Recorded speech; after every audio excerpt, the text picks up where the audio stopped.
You're on The Scott Stigler Show. Michael Savage is next at 9. On The Talk Monster, 770 KKOB. It's the State of Real Estate Roundtable. We'll be here until 9 o'clock tonight when we do turn it over to Michael Savage and the Savage Nation. In studio with me, Sandi Presley of Coldwell Banker Legacy and also Legacy Mortgage, Bill Hughes, and Cher Henney. Let's just, guys, get to the brass tacks. You're ready to sell or you're ready to buy? Let's just, Sandi, start with a buyer. What should buyers be looking for right now? The first thing they need to do is get pre-approved. The beauty of it is the specialists at Legacy Mortgage will pre-qualify you on the phone at no cost to you. You no longer have to come in and make the formal appointment. You can apply online. You can do it over the phone.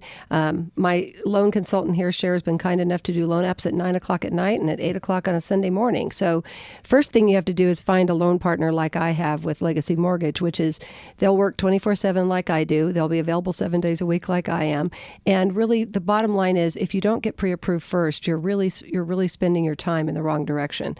Once you're pre-approved and you know what your buyer capability is, and then you're focusing on the right price range and you're focusing on the right product. And most importantly, with a pre-approval letter, you've got the strength and the capability of having your offer be approved. You will not even get your offer looked at without a strong approval letter. All right. What about sellers right now? Would you advise not to sell unless you absolutely have to? Buyer's market right now, right? Well, let me kind of throw something in there on the seller side, but I want to circle back at some point and talk about what it is that we do for the benefit of the buyers. But even sellers should get pre-approved for their next purchase. Because what happens is a seller has certain expectations that they feel like they need to net a certain dollar amount to buy the next home of their dreams. But consequently, when we spend a few minutes with them and we find out what they could be netting, we might be able to take some of that money and actually use that money differently, pay off some debt, make some other recommendations to them that will allow them to actually buy the home of their dreams, yet not net all they think they need to net in order to move on. I think it's a great time to sell. And the reason why is, again, what I said earlier is that when the market was at a peak and you were selling at a peak, you were turning around and purchasing at a peak. Well, there's never been a better time to buy, so therefore there's never been a better time to sell. Reason why? Because you've got the best opportunity to get a buyer right now with the low interest rates and the tax incentives, and then you're able to turn around and purchase in the same market. I tell my sellers all the time, the fun of being in the market is getting to sell and becoming a buyer. All right, let's get some calls in here real quickly before the bottom of the hour news. Megan, you're on the air. Hi. I have a question for the agent. I'm just curious because I've heard good and bad things about buying a house directly from an owner without an agent involved at all. I'm so glad you asked that question, Megan. Thank you. There's a very big controversy in people in our industry about the for sale by owner concept, because in a for sale by owner situation, you are making the biggest investment of your entire life with no representation.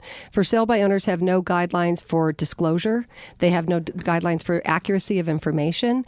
And it would be like deciding to go to on the internet to find out how to take out your own appendix. I mean, why would you ever do that? You use a professional to help you make your biggest financial decision. You don't know that the information that particular seller is giving you is accurate. You have no disclosure protection. You have no guidelines or any type of protection through the transaction, through inspections. And as us as professionals, we can guide you through the kind of inspections that you need, the kind of protection you need to make sure that your biggest investment is wisely done. There goes my website, selfappendixremoval.com. Eric, you're on with us, Sandi, Bill, and Cher. Hi, this question is for the entire panel.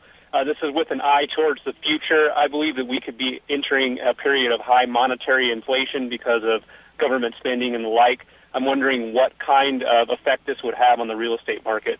Thank you, Eric. Everything is hand in glove. And what I mean by that is, from an economic standpoint, if indeed that is true, I mean, it could have a negative impact on the market.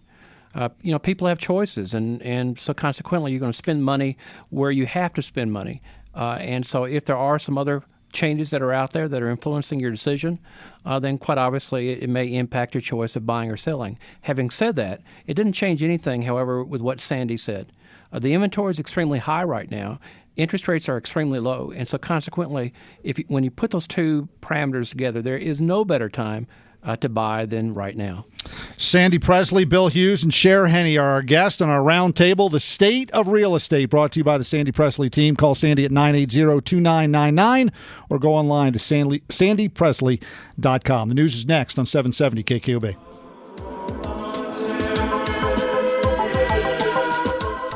This is the Scott Stigler Show. Now being heard across the great Southwest and 17 states from little old Albuquerque. On New Mexico's Talk Monster. 770 KKOB.